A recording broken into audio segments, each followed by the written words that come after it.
ஒரு தாயின் உலகமே அவள் கைகளில் அமைதியாக கிடந்தது. அவள் அழுகை சுவர்களை தாண்டி வானத்தை எட்டியது. கடவுளே என்று அவள் உள்ளம் சிதறியது. கடவுளின் அடியவரே, என் பாவத்தை நினைவூட்டு வந்தீரா?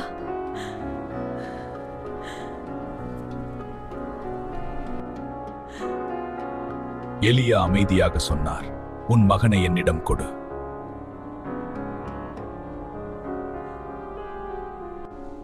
அவர் அந்த மகனை மேல் மாடிக்கு கொண்டு சென்று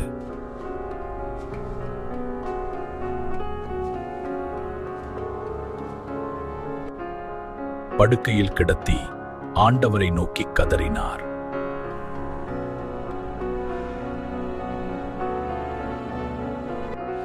என் தேவனாகிய ஆண்டவரே, இந்த குழந்தைக்கு மீண்டும் உயிர் கொடுங்கள். என் தேவனாகிய ஆண்டவர் அந்த மீண்டும் உயிர்த்தே. அவர் 3 முறை ஜெபித்தார்.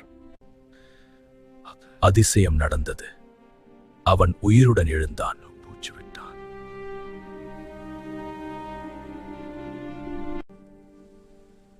இதோ உன் மகன் உயிரோடு இருக்கிறான்.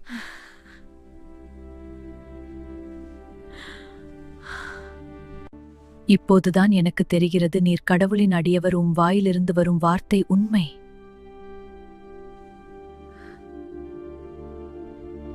மரணம் முடிவு அல்ல, கடவுளிடம் அது ஒரு தொடக்கம்.